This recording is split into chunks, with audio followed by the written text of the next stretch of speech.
Hello అండి, నమస్తే. Welcome to me అదిరేటి రుచులు ఫుడ్ ఎక్స్ప్రెస్కి స్వాగతం. ఈరోజు మనం దోసకాయతోనే ఒక అద్భుతమైన రెసిపీ చేయబోతున్నామండి. నువ్వుల కారం వేసి నెక్స్ట్ లెవెల్ ఉంటుంది, చాలా టేస్టీగా ఉంటుంది. ఒక్కసారి చూడండి, చేయండి.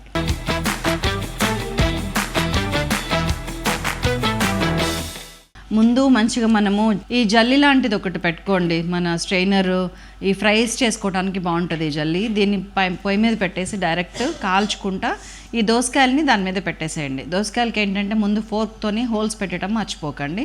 తొక్క అలాగే ఉండనివ్వండి. కడిగి తుడిచి ఇట్లా గంటలు పెట్టి దోసకాయని మంచిగా స్టవ్ మీద పెట్టి అటు ఇటు తిప్పుకుంటా ఒక 3-4 నిమిషాలు కాల్చండి, సరిపోతుంది హై ఫ్లేమ్ మీద.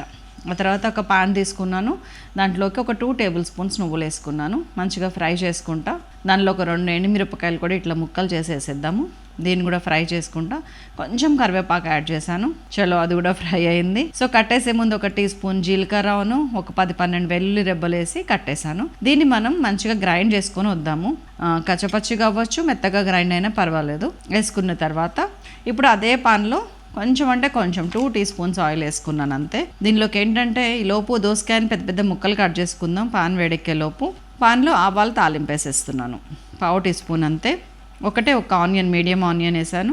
పచ్చిమిరపకాయలు 3-4 వేసాను. మంచిగా ఫ్రై చేసుకుందాం. ఫ్రై అవ్వటానికి ఒక 1/2 టీ స్పూన్ ఉప్పు యాడ్ చేశాను. చక్కగా ఫ్రై అవుతుంటే ఇదిగోండి మన దోసకాయ ముక్కల్ని వేసేసాను. దాదాపు 1/2 కిలో దోసకాయ ముక్కలు ఇవి.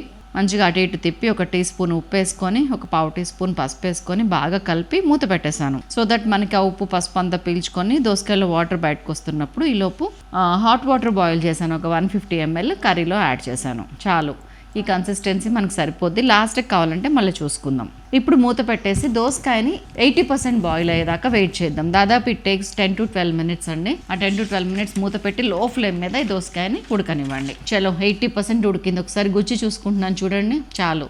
సో ఇప్పుడు మనం గ్రైండ్ చేసిన నువ్వుల కారం ఉంది కదా, అది వేసేస్తున్నాం. వేసేసి కలిపి చక్కగా మన 10 గ్రాముల చింతపండు ఆల్రెడీ నానబెట్టుకున్నాను. దీనిలో వాటర్ కన్సిస్టెన్సీ ఇప్పుడు చూసుకోండి, మీకు ఎంతలా కావాలనుకుంటున్నారు కారం పులుసులోకి.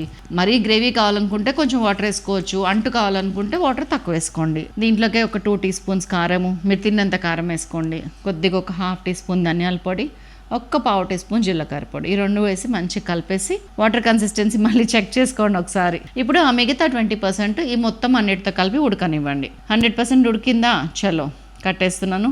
కొత్తిమీర చల్లుకున్నాను. అన్నం కలిపి తింటే అబ్బా దట్స్ ఆల్. చాలా సింపుల్గా అయిపోయింది కదా. టేస్ట్ మాత్రం ఇట్లా నశాలానికి అంటుతుంది. ఆ ఫ్లేవర్స్ అన్నీ మిక్స్ అయ్యి చాలా బాగుంది. ఒక్కసారి చేయండి. ఉండనా మరి. Thank you so much for watching.